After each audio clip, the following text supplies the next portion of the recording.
한 30대 남성이 서울 지하철역 화장실에서 여성 역무원에게 흉기를 휘둘렀습니다. 어젯밤에 벌어진 일인데요. 피해자는 병원으로 옮겨졌지만 결국 세상을 떠났습니다. 오늘 아침엔 이도성 기자와 자세한 이야기 나눠보겠습니다. 이도성 기자, 이 지하철역 화장실에서 이런 일이 벌어졌다는 것 자체가 지금 믿기지 않는데 대체 왜 그런 건가요? 네, 구체적인 범행 동기나 과정은 경찰 수사가 진행 중입니다. 이 두 사람이 안면이 있는 사이인지 역시 아직 확인 중인데요. 사건이 일어난 건 어젯밤 9시쯤 서울 지하철 2호선 신당역이었습니다. 여자 화장실에서 30대 남성 A씨가 20대 여성 역무원 B씨에게 흉기를 휘둘렀던 건데요. 역사를 순찰하던 피해자를 따라가 범행한 것으로 알려졌습니다. 이후 여성 화장실 내부 비상벨이 울렸고 인근에 있던 시민과 역무원들이 이 남성을 제압했다고 합니다. 피해자는 병원으로 옮겨졌지만 2시간여 만에 숨을 거뒀습니다. 흉기를 휘두른 A씨 역시 손을 다쳐 병원에서 치료를 받았다고 하는데요. 경찰은 A씨를 상대로 피해자와의 관계 그리고 범행 동기 등을 조사하고 있습니다.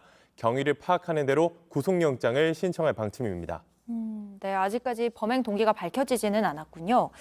또 한편 지난달에 수업 중인 여성 교사를 한 남학생이 교단에 들어 누워서 촬영을 하는 듯한 모습이 담긴 영상이 공개가 되면서 화제가 됐었는데 또 경찰의 수사 결과가 나왔다고요. 네, 충남에 있는 한 중학교에서 벌어져 크게 논란이 됐습니다. 이 논란이 된 영상은 지난달 26일 한 온라인 플랫폼에서 퍼졌는데요. 수업을 하고 있는 여성 교사 옆으로 한 남학생이 들어누운 모습이 촬영됐습니다. 영상 먼저 보시겠습니다. 와, 끼네 저거. 와, 저게 맞는 행동이냐?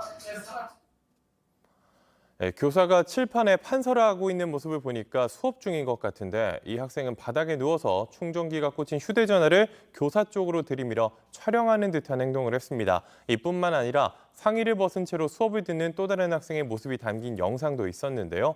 논란이 커지자 학교 측은 학생의 동의를 얻어 스마트폰을 경찰에 제출한 뒤 촬영 여부를 조사해달라고 요청했는데요.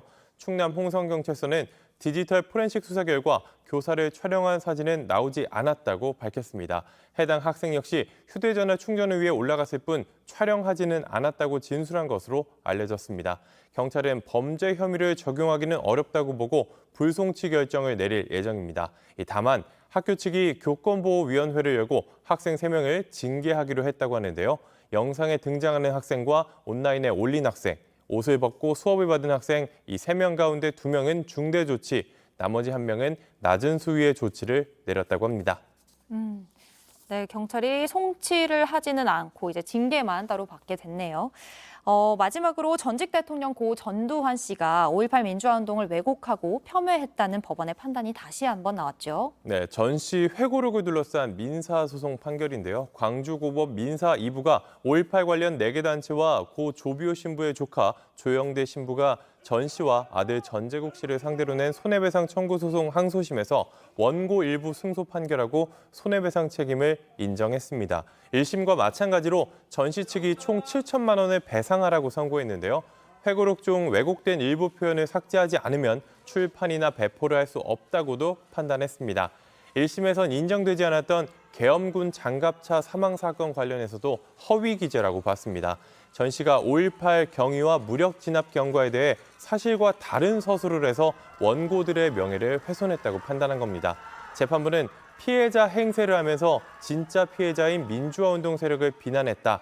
이렇게 말을 하고 역사를 부정하고서는 바른 미래를 세울 수 없다고도 밝혔습니다. 네, 오늘 아침엔 다양한 소식들 여기까지 들어보겠습니다. 지금까지 이도성 기자였습니다.